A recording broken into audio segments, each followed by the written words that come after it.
예, 우리 심선 입사님도 오셨네요. 예. 예, 감사하고요. 새로 오신 분들을 이렇게 축복하고 또 환영하는 시간이 교제의 시간이기도 합니다. 특별히 저 예배 순서가 많이 바뀌어서 좀 약간은 적응하는 데 시간이 좀 걸리지만 생각보다 여러분이 잘 적응하고 계시고요. 또 무언사이로 하는 것으로 약간 혼란스럽지만 좀 익숙하면 훨씬 더 이것이 약간 긴장감을 가지고 예배를 드리는 또 더 경건한 예배가 될 줄로 믿습니다.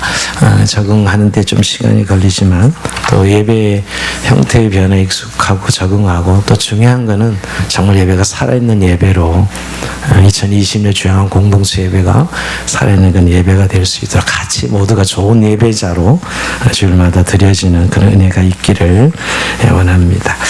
자, 오늘 이제 하나님 말씀 같이 우리가 은혜를 나눌 텐데 오늘 제목이 돈 어떻게 벌 것인가. 좀 이렇게 좀 요새 자극적인 제목을 좋아하는데 저도 조금 자극적으로 돈을 어떻게 벌 것인가 하는 제목으로 은혜의 말씀을 나누고자 합니다. 언젠가 광고에 보면 부자 되세요 하는 광고가 히트쳤죠. 그래서 그때 만나면 부자 되세요 하는 거 인사였어요. 안녕하세요가 아니라 부자 되세요가 인사였죠. 요즘 좀 바뀐 거 아시죠? 네. 여러분 대박 나세요. 그래. 옆에 분이 한번 인사해 볼까요? 대박 나세요. 이렇게. 요새 젊은이들이 많은 분들이 인사해요. 대박 나세요가 인사합니다. 이처럼 여러분 장원을 사랑하는 현대인들에겐 돈에 관심이 가장 높습니다. 현대인들에게는 돈은 생명과도 같습니다. 그래서 그렇죠. 뭐니 해도 뭐니야 이러면서 뭐니 해도 뭐니다 합니다. 정말 돈은 인생을 살아가는데 가장 꼭 필요한 것이고 유용한 것이죠. 현대사에서는 돈이 없이는 하루도 살아갈 수가 없습니다. 모든 것이 돈과 연결되고요. 그래서 사람들은 뭐 원하든 원치 않든 돈에 관심이 집중되어 있습니다. 요즘처럼 경제가 어렵고 고용이 불안하고 고령화로 인해서 미래가 불확실하다 보니까 요새의 주제는 어떻게든 노후의 안정잔치, 보험이나 연금에 사람들이 모든 관심이 집중되는 것을 보게 됩니다. 근데 여러분 문제는 이렇게 돈이 이렇게 중요하고 유용한데 그리고 그렇게 돈 하며 살아가는데 우리가 돈에 대해서 정말 얼마나 알고 있느냐는 것입니다. 돈이 과연 무엇이고 어떤 속성을 가지고 있는지 또 돈을 어떻게 벌어야 되는지 어떻게 써야 되는지 세상적으로는 경제적인 그런 교육이 우리가 정말 되고 있는가 하는 것이고요. 또 우리 그리스도인들이 정말 성경적인 관점에서 우리가 제대로 돈을 알고 돈을 벌고 돈을 쓰고 있는지 생각해 보려고 합니다. 왜냐하면 모든 사람이 돈 때문에 너무 불행한 것 같습니다. 예. 뭐 실제적으로 요즘 우리 한국 사회 신용불량자 문제, 특히 20, 30대 젊은이들의 신용불량이 큽니다. 그 도박 사이트가 흥행하면서 많은 젊은이들이 게임 사이트가 흥행하면서 젊은이들을 신용불량자로 몰아가는 오늘의 세대 속에 얼마나 불행한 일이 많이 일어나고 있는지도 모릅니다. 물론 이게 미국 조사이지만 여러분 그 모든 부부에 있어서 싸우는 이유가 64%가 돈 때문에 싸운다고 합니다. 그리고 이혼 이유 첫 번째가 예전엔 성격 차이였어요. 근데 지금은 돈입니다. 이혼 사유가 54%가 돈 때문이라고 이야기합니다. 부자지간에도 요새 존속살인이나 칼부림이 나는 것도 결국 파헤치고 들어가 보면 돈 문제가 있는 것을 보고 또 상속 문제로 이 여러 가지 싸움의 현상들을 보면서 참 돈 때문에 불행해지는 사람들이 많다는 것입니다. 한번 여러분들에게 좀 질문을 던지고 싶어요. 여러분 돈이 정말 좋은 것입니까? 나쁜 것입니까? 라고 질문한다면 여러분 지금 한번 대답할까? 한마디로 시작. 좋습니다. 예. 예, 예. 저는 좋습니다. 안 좋아요. 예, 안 좋은 분도 있고요. 근데 좋습니다도 이야기하기에는 너무 돈을 밝히는 것 같고 예수 믿는 사람 목사로서 말해 돈이 나쁘다 하기에는 돈이 얼마나 필요한데 지금 또 나쁘다 할 수도 없고 이렇죠. 예. 근데 정답은 이럴 수도 있고 저럴 수도 있습니다. 돈 자체는 중립적입니다. 돈 자체로는 선악을 평가할 수가 없습니다. 그것을 누가 어떻게 다루냐에 따라 그 가치가 달라지니까요. 그러니까 사실 돈 문제 같지만 근본적인 사람 문제입니다. 돈을 나쁜 사람이 잘못 다루면 나쁜 것이 되고요. 돈을 좋은 사람이 다루면 좋은 것이 되죠. 돈을 잘 다루면 복이고요. 다루지 못하면 화가 되고 저주가 되지요. 그래서 여러분 우리가 돈에 대해서 좀 알 필요가 있다는 거예요. 오늘 설교 제목을 보고 드디어 교회에서까지도 이제 재테크를 강의하시는구나 그렇게 생각하시면 전혀 재테크랑 관계가 없습니다. 제가 제목을 이렇게 잡았을 뿐이고 정말 성경적인 재물관, 성경적인 이 관점에서 우리가 돈을 어떻게 보고 어떻게 벌고 어떻게 써야 될 것인가 하는 것이에요. 그래서 두 번에 걸쳐서 설교하려고 해요. 오늘은 주로 돈을 버는 관점에서 성경적인 재물관, 다음 주에는 돈을 어떻게 써야 되는 거에서 사실 버는 것보다 쓰는 것이 훨씬 더 중요하거든요. 쓰는 거에 대해서도 한번 생각해 보려고 합니다. 돈을 잘 벌고 잘 쓴다는 것은 그리스도인으로서 바르게 벌고 바르게 쓰는 것이지요. 근데 정말 성경에서 말하고 있는 돈에 대한 이해, 그리고 또 그것을 어떻게 어떠한 방법으로 취득하고 어떻게 또 사용해야 되는가, 성경에 너무도 많은 부분이 나와 있는데도 불구하고 우리가 별로 이거에 관심이 없이 지나간다는 것입니다. 자, 그럼 그리스도인에게서 돈은 무엇인가 하는 것입니다. 어떤 성경학자가 말했는데 저희가 조사해보지는 않지만 이렇게 얘기해요. 성경은 믿음에 관해서는 한 450개 구절이 있고 기도에 관한 구절이 500개 정도 구절이 있고 돈에 대한 구절은 2350개나 된다 이렇게 얘기합니다. 여러분, 그래서 그분은 그렇게 얘기해요. 예수님 말씀 중에 반 이상이 돈에 대한 이야기다. 재물에 관한 얘기다는 거예요. 이 사진을 보기 나름인데 결국은 재물의 관점에서 보면 그런 것을 제가 이해하게 됩니다. 성경에 얼마나 많은 분이 재물에 대해서 이야기하고 있는가 하는 것입니다. 자, 성경에서 말하는 이 재물관, 성경적인 원리의 재물관의 대원칙이 있어요. 재물의 주인은 하나님이시라는 거고 우리 인간은 그 재물의 청지기로 부름받았다 하는 게 성경의 원리예요. 가장 중요한. 근데 이것이 가장 중요한 원리입니다. 돈의 주인이 하나님이시라는 것. 돈을 누가 만들었냐? 그러니까 조폐공사에서 만들었죠. 이러더라고. 돈은 어디 있어요? 그러니까 한국은행에 있습니다. 그러더라고요. 예, 돈은 하나님이 만드신 것이에요. 하나님께서 만드신 거고 인간은 그래서 위탁받아 관리하는 청직이라는 것입니다. 여러분, 우리가 창세기 1장 1절에 태초에 하나님이 천지를 창조하시니라. 여러분, 만물이 하나님이시였던 돈도 하나님의 것이라는 것. 시편 24편 1절에 보면 올려주세요. 땅과 거기에 충만한 것과 세계와 그 가운데 사는 자들은 다 여호와의 것이로다. 세계 모든 것이 여호와의 것, 소유권이 여호와의 것이라고 말씀하고 그 아예 좀 더 구체적으로 학개서 2장 8절에 보면 이렇게 말씀하고 있어요. 은도 내 것이요 금도 내 것이니라. 만군의 여호와의 말이니라. 은도 금도 다 내 거야. 하나님 것이라고 말씀하고 있죠. 역대상 29장 12절에 보면 부와 기가 주께로 말미암고 모든 부와 기가 주께로 말미암고 하나님으로부터 모든 부가 나온다는 사실을 성경은 명쾌하게 말씀하고 있습니다. 근데 문제는 안타까운 것은 여러분, 하나님을 모르는 사람들이 눈에 보이는 재물을 최고로 여기고 심지어 재물을 주인으로, 돈이 주인으로 섬기는 경우가 허다합니다. 그러니까 결국 재물을 주인으로 섬기면 이 재물이 신이 되는 것이죠. 근데 예수님이 여기에서 명쾌하게 이야기합니다. 마태복음 6장 24절에 보면 이렇게 얘기하죠. 한 사람이 두 주인을 섬기지 못할 것이니 너희가 하나님과 재물을 겸하여 섬기지 못하느니라. 이거 약간은 사실은 여러분 잘 생각해보면 이게 늘 듣는 말씀 같지만 아니, 하나님과 재물을 같은 선상에 놓고 있어요. 왜 같은 선상에 놓고 있는 거예요? 많은 인생들이 재물을 하나님을 섬기고 있거든요. 그런데 하나님과 재물을 같이 겸하여 섬길 수 없다. 하나님이 주인이고 재물은 사용하라고 관리하라고 주신 것인데 인생들이 이 재물을 관리하고 사용하지 않고 사랑하고 섬기고 있는 것이지요. 그래서 여러분, 지금 우리가 사는 세상을 맘모니즘이라 그래요. 만몬이 세상을 지배하고 다스린다. 돈이 세상을 움직이고 있다. 눈에 보이는 건 그런 세상입니다. 모든 세상의 흐름은 돈이에요. 권력도 돈이요, 사실 정치도 돈이요. 돈이 모든 흐름을 붙잡고 있는 것처럼 보입니다. 그래서 이게 여러분 황금 이 사상을 우리가 여기서 배금주의 그러죠. 배금주의. 돈이 신이 되는 세상. 근데 여러분, 이 만모니즘에 빠지면 인간은 정말 불행해집니다. 왜냐면 돈이 결국 하나님이 되는 순간 돈이 모든 걸 해결해 줘야 되거든요. 돈이 모든 걸 해결해줘요. 그러니까 여러분, 근데 참 저는 만모니즘도 이 신앙이에요. 거기 영적 파워가 있더라고요. 마치 돈이 인생의 모든 문제를 해결해 줄 수 있는 것처럼 보이고, 또 그래서 거기에 생명을 걸고 살아가고, 거기에 무슨 모든 자기 인생의 행복과 기쁨을 누리는 사람들이 살아가는 세상이 오늘 저와 여러분 살고 있는 이 세상이에요, 사실은요. 우리 직시할 필요가 있습니다.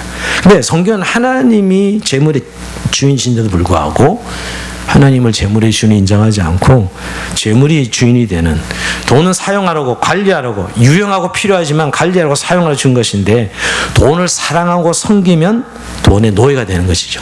근데 돈의 노예 되는 것은 우리가 뭘 보면 아냐면, 돈 때문에 여러분 친구 관계도 버리고 가족도 버리고 사랑하는 사람도 버리는 걸 봅니다. 돈 때문에 여러분. 그럼 돈이 신이죠, 여러분. 어마어마한 파워가 있는 거예요. 돈 때문에 사랑하는 사람을 버리고 가족도 버려요. 돈 때문에 거짓말도 하고, 돈 때문에 살인하고, 돈 때문에 양심을 속이고, 돈으로 졸업장도 사고, 돈으로 쾌락을 삽니다. 여러분, 이게 참 인간의 돈을 사랑하는 모습인데요, 결국 돈에 그럼 묶이게 되죠. 돈의 지배를 받고 인간은 결국 노예가 되는 거예요. 사실은 유산 문제로 저는 이렇게 칼부림을 나는 그런 범죄도 보면서, 야, 돈이 도대체 뭐길래 저 형제지간과 부모 자식간을 살인으로 몰고 갈까? 거기 도대체 어떤 파워가 있길래 말이에요 하는 생각을 해본 적이 많습니다. 결국 이 돈이 신의 자리에 가 있는 것이죠. 정말 이게 무서운 것이에요. 이게 돈이 하나님이 되면 돈이 하라는 대로 하는 것이에요. 돈 때문에 죽기도 하고요. 돈 때문에 못할 게 뭐 있어요. 다 하는 것이지. 돈이 하나님이 되어 있는 것이죠. 돈이 나를 이리저리 끌고 다니는 것입니다. 여러분, 오늘 우리 성경 우리는 돈을 관리하는 청지기라고 이야기했어요. 청지기라는 말은 베드로전서 4장 10절에 나오는 헬라어로 오이코노모스라는 단어입니다. 이 단어 오이코노모스는 집이라는 게서 유래는 집안을 관리하는 사람, 이게 청지기예요. 집안을 관리하는 사람. 오이코노모스의 말에서 영어 이코노미, 경제라는 단어가 나왔어요. 여러분, 서구 단어는 굉장히 기독교 용어에서 나온 거 아시죠? 성경 용어야 사실 용어가 얼마나 많은지 모릅니다. 서구는 기독교 문화니까 여러분. 결국은 경제를 이야기할 때 하나님이 주인, 인간은 청지기라는 사실을 알아야 그 경제가 불행하지 않습니다. 사람들이 돈을 많이 벌어도 불행하고 적게 벌어도 가난해도 불행한 이유는 재물의 주인이 하나님의 사실을 몰라서 그런 것이죠. 정말 하나님을 주인으로 삼으면 돈을 많이 버는 부자든 또 더 적게 벌든 축복이 되는데, 재물이 주인이 되는 순간 그때부터 인간은 불행에 빠지게 됩니다. 자, 그러면서 돈에 대해서 좀 더 배우자면, 여러분, 돈의 속성 세 가지가 있어요. 첫째는 돈은 너무나 편리하고 유용하지만 아주 위험하다고 성경이 이야기합니다. 왜냐하면 돈이 목적이 되는 순간 이제 아주 이게 무서워지는 거죠. 돈은 수단이에요. 사용하고 관리하는 것입니다. 근데 목적이 돼요. 제가 젊은 친구들 가끔 인생의 목적과 비전이 뭐냐? 부자 되는 거래요. 돈 버는 거래요. 여러분, 이거 놀라지 않고 자연스럽게 받아들이는 오늘의 세상이 얼마나 무서운지를 알아야 돼요. 아니, 돈은 벌어야 되죠, 물론. 부자도 되는 건 맞습니다. 그러나 인생의 목적이 된다는 게 너무너무 불행한 일이에요. 돈 버는 게 목적이 되고 부자가 목적이 되는 거, 이거 인생 완전히 잘못 사는 것이죠, 여러분. 이게 황금 만능이에요. 진짜 황금 만능이죠. 여러분, 부자가 되는 거 좋죠. 그러나 여러분, 돈의 한계를 알아야 됩니다. 돈은 인생을 책임져 줄 수 있는 것이 아니에요. 그리고 그렇게 행복을 다 줄 수 있는 것이 아닙니다. 그래서 황금 만능주의가 아니라 사실 우리는 하나님 만능주의가 돼야 돼요. 황금 만능이 아니라 사실 하나님이 그 자리에서 우리 이제 행복과 모든 걸 주시는데, 황금이 딱 그 자리에 앉고 깨차고 있으면 인생이 완전히 깨지는 것이죠. 그래서 저는 이 미국의 달러를 보면 여전히 저는 그래도 미국 사람들이 아직 신앙이 남아있구나. 그 달러 모든 지폐는 In God We Trust들이 써 있어요. 지금 요새 무신론자들이 이거 없애달라고 계속 창문 놓고 있는 거 아시죠? 무신론자, 미국의 이 달러에 In God We Trust. 돈을 믿는 게 아니고 이 돈의 주인이신 하나님을 믿는다는 거거든요. 미국이 사실 청교도들이 후예들이기 때문에 그렇게 시작했지만 요새 이거 없애달라고 난리예요. 이 달러, 이 지폐, 이 하나 무신론자들이. 그리고 크리스마스라는 용어를 쓰지 못하게 할리데이로 바꾸라고 난립니다, 지금. 미국이 지금 완전 무신론 세계로 바뀌고 있는 것이죠. 그런데 결국 이 고백선, 돈을 믿지 말고 만물의 주인이신 하나님을 믿고 살아야 된다는 거예요. 디모데전서 6장 17절에 보면 이런 말씀이 나옵니다. 정함이 없는 재물에 소망을 두지 말고 오직 우리에게 모든 걸 후히 주사 누리게 하신 하나님께 두며, 모든 걸 주신 분은 하나님이지 재물이 아니라는 거예요. 근데 사람이 정함이 없는 재물에 마음을 두면 이제 망가지는 것이죠. 돈은 편리하고 아주 유용하지만 행복까지 주는 것은 아닙니다. 전도서 5장 10절에 이런 말씀이 있습니다. 은을 사랑하는 자는 은으로 만족하지 못하고 풍요를 사랑하는 자는 소도로 만족하지 아니하느니 이것도 헛되도다 그럽니다. 이 말이 누가 했냐면 솔로몬이 했어요. 저같이 이렇게 돈을 많이 만져보지 못한 사람이 이런 소리 한다는 건 말이 설득력도 없고 감동이 되지 않지만, 솔로몬은 아마 이 세상의 부를 다 누려본 사람, 솔로몬 때 어느 정도 부자였냐면 왕궁에 은이 필요 없었어. 하도 금이 많아서 은은 아예 금속, 이 귀금속 들어가지도 않아요. 귀한 게 들어가지 않아요. 얼마나 부자였으면. 그렇게 부를 다 누려본 사람이 지금 하는 이야기예요. 헛되도다. 정말 돈이 편리하고 유용하지만 문제는 그것으로 만족할 수는 없다, 인생이. 그것을 진짜 행복을 누릴 수는 없다는 거예요. 여러분 뭘 보면 알아요? 대부분 돈을 벌면, 제가 저 정도 벌면 평생 먹고 살만한데, 요즘은 평생 먹고 사는 금액이 한 어느 정도 되죠? 한 10억 잡으면 될까요? 여기 평생 먹고 살 분들 계시죠? 네, 10억 아니신가요? 예, 10억 정도인데, 제가 이렇게 늘 부자들을 보면 한 번도 자기에 만족해서 멈추는 사람이 없습니다. 10억 번 사람, 그 다음에 50억, 그 다음에 100억 이렇게 목표를 잡죠. 뭘 말하는 거예요? 인간은 만족할 수 없다는 거예요. 뭘로? 돈으로는요. 강사는 카네기에게 이런 에피소드예요. 그는 얼마나 큰 부자였어요. 근데 그게 질문을 던졌어, 기자들이. 회장님, 사람에게 돈을 얼마만큼 가지면 만족이 됩니까? 얼마만큼 가져야 만족이 됩니까? 그때 빙그레 웃으면서 그 카네기 회장이 하는 이야기가, 조금만 더 가지면 만족할 것 같습니다. 그 부자도 조금만 더, 끝없이 조금만 더지요. 뭘 의미해요? 결코 돈으로 만족할 수 없다는 것입니다. 많은 사람들은 돈이 행복을 가져다 주는 것으로 생각합니다. 예, 어느 정도 유용하고 정말 돈이 주는 편리와 그 유익은 말할 수가 없습니다. 그러나 행복까지, 인간에게 만족까지 가져다 주지는 못해요. 제가 지난 송구연심에 도 그런 말씀드렸지만, 돈으로 고급진 데는 살 수 있지만 단잠은 돈으로 살 수 있는 것이 아닙니다. 돈으로 진수성찬은 살 수 있지만 식욕까지 돈으로 사는 것은 아니죠. 여러분, 돈으로 친구도 사는 것 같아요. 선물 많이 주면. 근데 사랑까지 돈으로 사는 건 아니에요. 그 돈의 한계를 알아야 되는 것이죠, 여러분. 사실 그래서 사람들이 돈이 행복을 준다고 착각하는데, 사실 행복은 하나님께서로부터 나오는 것이, 인간이 영적 존재이기 때문에 영이신 하나님을 만나고 영생을 얻을 때 참 만족을 얻는 것이, 이 돈의 첫 번째 위험성이죠.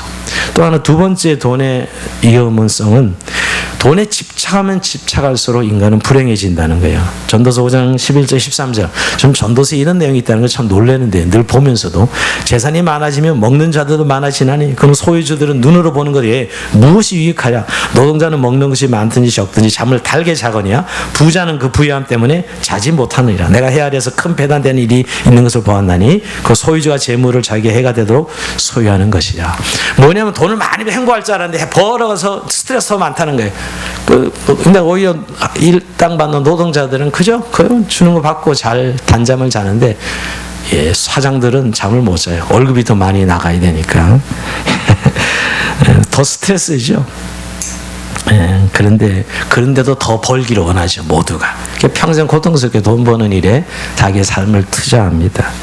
근데 이 정도는 그래도 뭐 그렇게 뭐 부자 되려면 그런 스트레스, 고통은 지불하는 게 어떻게 보면 그렇다 쳐도, 돈을 이제 모으는 정도가 아니라 사랑하는 사람들이 있죠. 통장의 숫자 늘어나는 것으로 기뻐하는 사람들, 그게 삶이 돼버린 사람들이 있어요. 여기 계신 분들은 그런 데 없는 것 같아요. 저기 우리나라 이 부자들은 이런 사람 통장의 숫자는 한 집이 한 적어도 한 10채, 20채 뭐 이 정도 되면서 늘 세만 들어와도 계속 통장의 숫자가 늘어나죠, 여러분.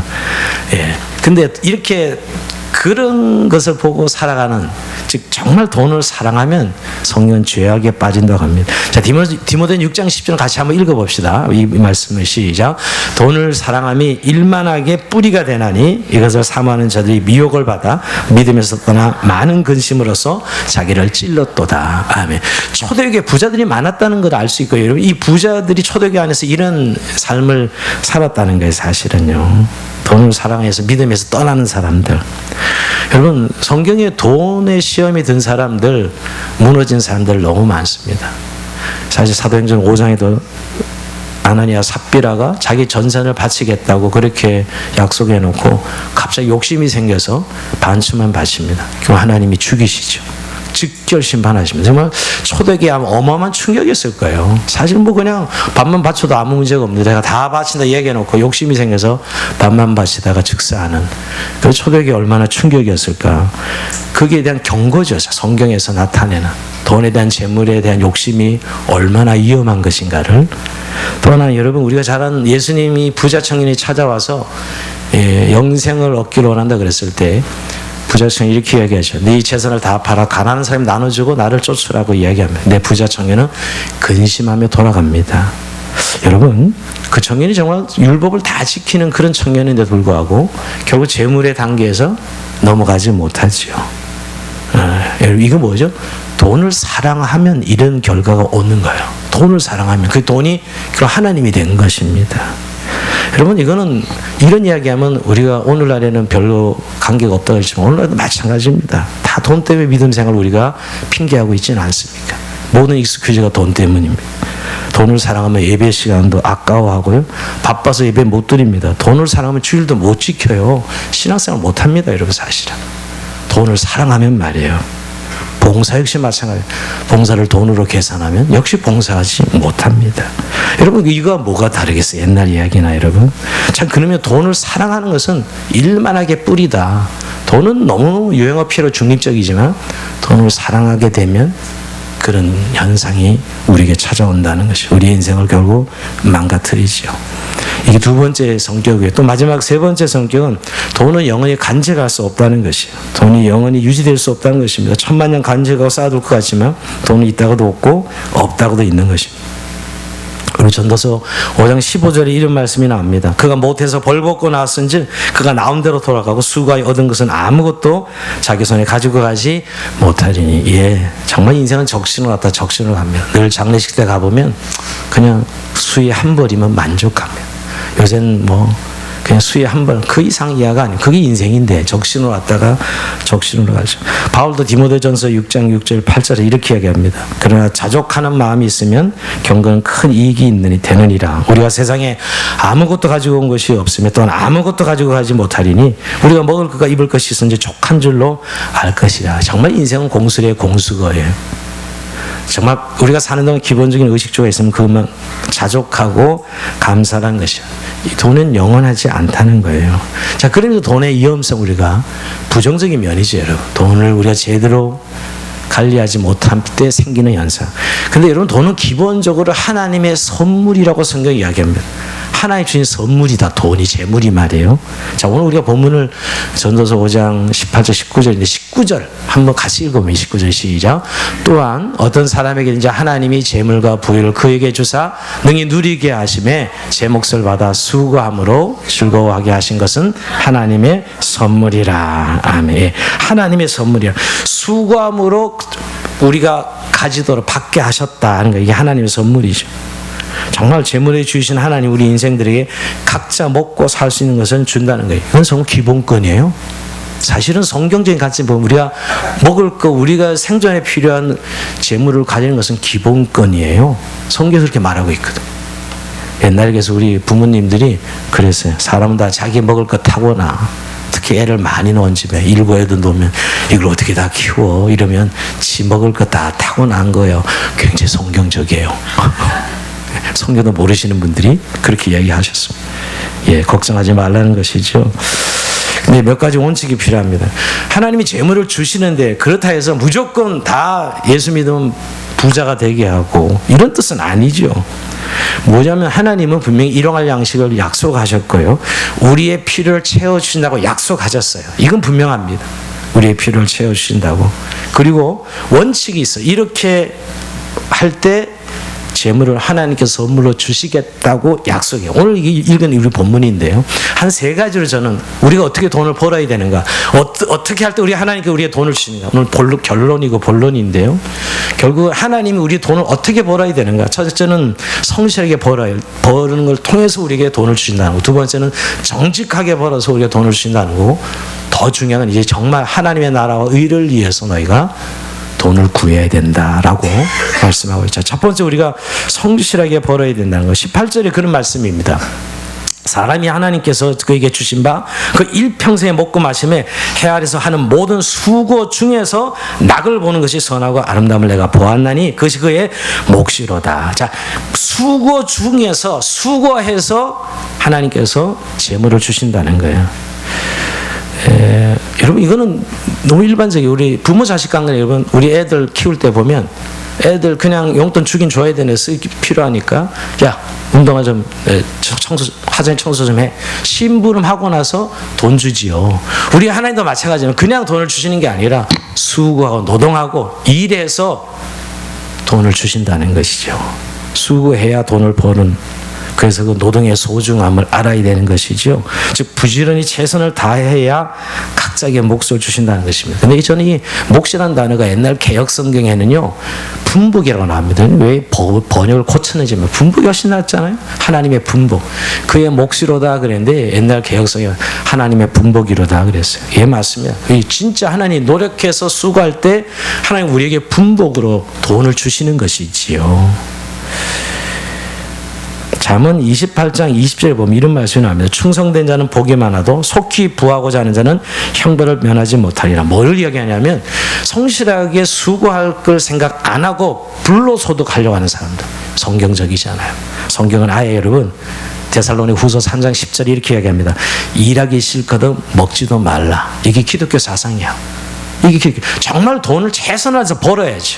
노동하고 노력하고 기획하고 경영하고 해야 된다는 거예요. 수고의 땀을 흘리는 자에게 하나님이 선물을 주시겠다고 말씀하고 있는 것이죠.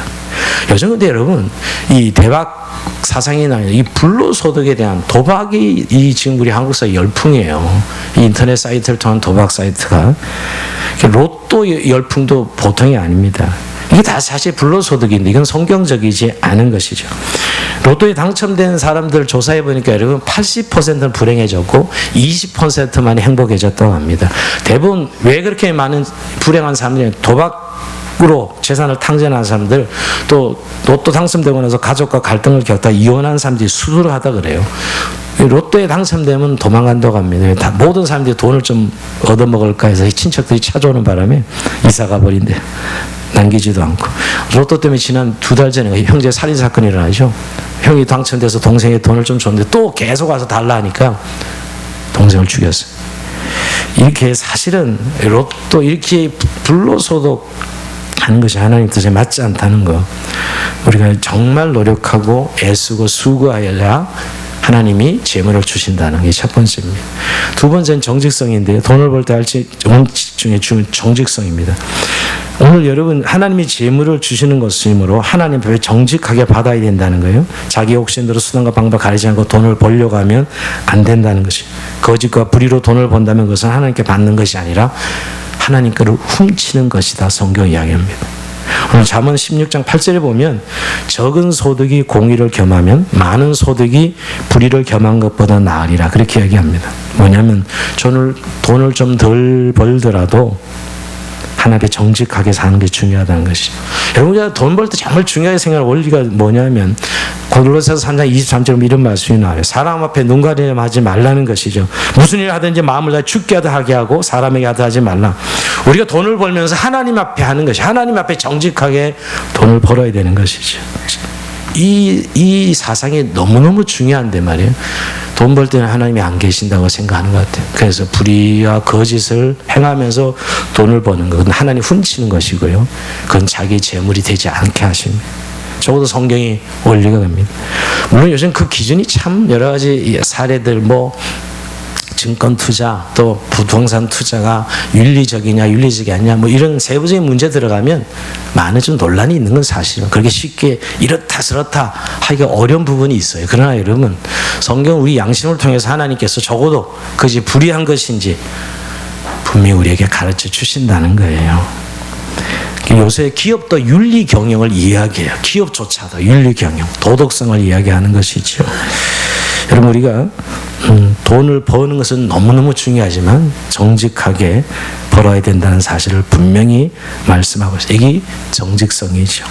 자, 이제 오늘 세 번째가 제일 중요해요. 돈을 하나님께 주실 때 이 공익성, 공공성에 의해서 주신다는 거예요. 뭐냐면 마태복음 6장 33절 말씀대로 너희는 먼저 그의 나라 그의 의를 구하라 그리하면 이 모든 것을 너에게 더하시리라 말씀하신 것이죠.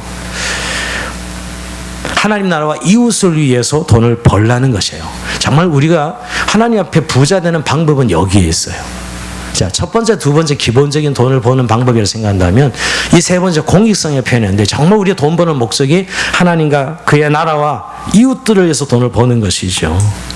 정말 하나님께 영광이 되고 이웃에게 유익이 되는 것. 그래서 에베소서 28절에 보면 이런 권면을 해요. 도둑질하는 자는 다시 도둑질하지 말고 돌이켜 가난한 자에게 구제할 수 있도록 자기 손으로 수고하여 선한 일을 하라. 자기 손으로 불로소득이나 그런 도둑질 생각하지 말고 네 손으로 열심히 벌어서 선한 일을 하라는 거죠. 그럴 때 하나님께서 채워주시겠다는 겁니다. 내 혼자 잘 먹고 잘 살기 위해서가 아니라 선한 일을 하기 위해서 돈을 버는 것. 즉 하나님의 나라를 위해서 돈을 버는 사람에게 하나님이 부자 되게 하시기도 약속하시는 거예요. 여러분 이 말씀 좀 우리가 오늘 너무나 당연한 거지만 우리의 실제를 한번 돌아봅시다. 정말 하나님의 나라와 영광을 위해서 부자 되고 싶어서 하나님 기도하십니까? 내 먹고 살 거 늘 내 앞가름한 일용할 양식 그건 약속하신 것이 물론 구해야 됩니다 여러분. 그러나 그건 늘 약속하신 것이고 정말 하나님이 오늘 언약서에 주신 것은 네가 하나님 나라 의를 구하면 내가 이 모든 것을 너에게 더해 주시겠다고 말씀하고 있다는 거예요.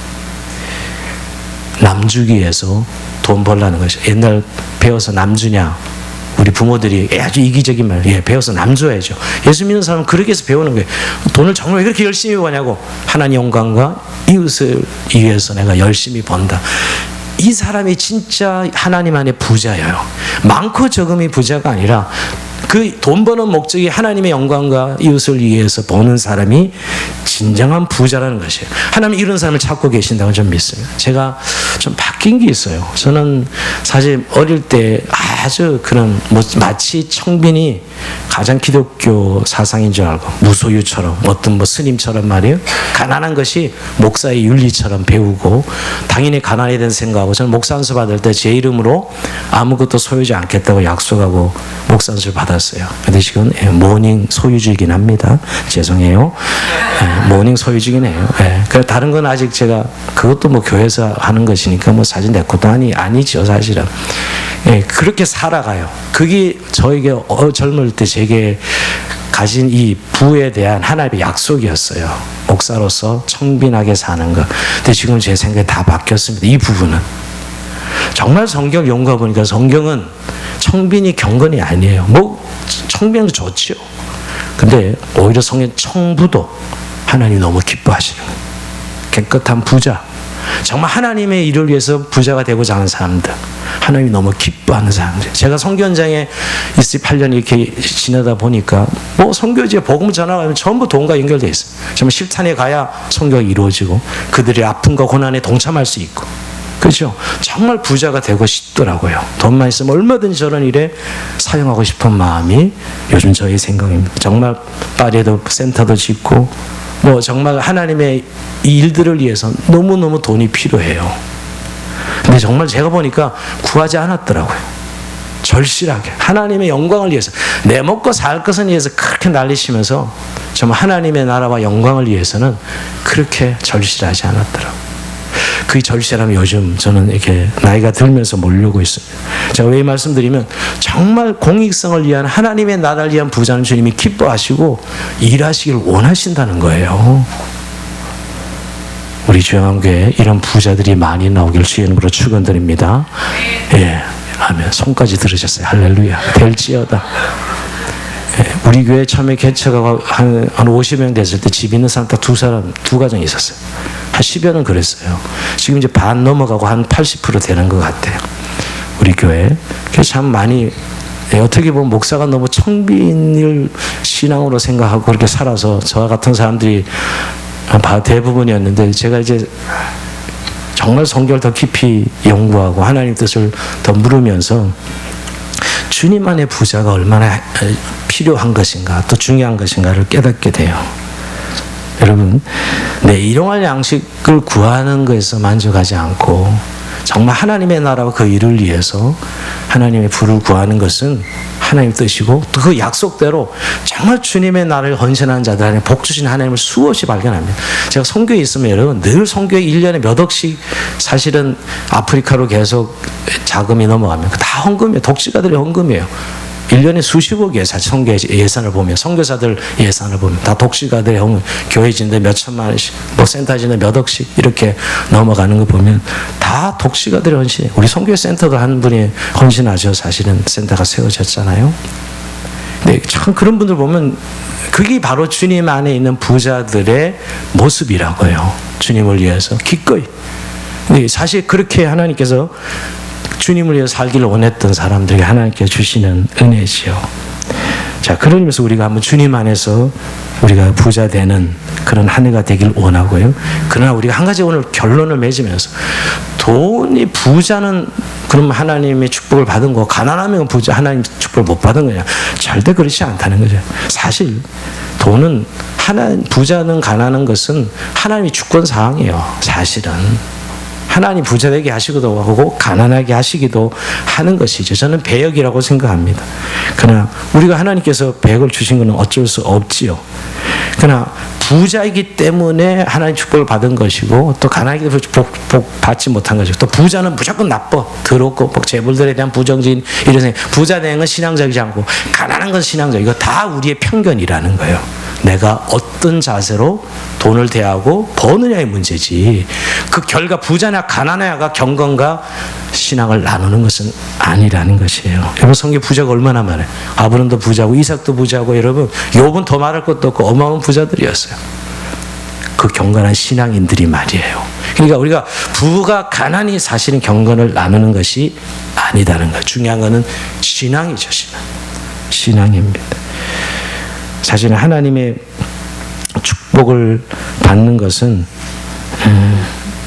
우리의 신앙이라는 것. 그러니까 돈 때문에 우리가 결국 불행하거나 돈 때문에 결국은 우리가 절망하고 좌절한 것은, 이건 정말 신앙이 아니라는 거예요.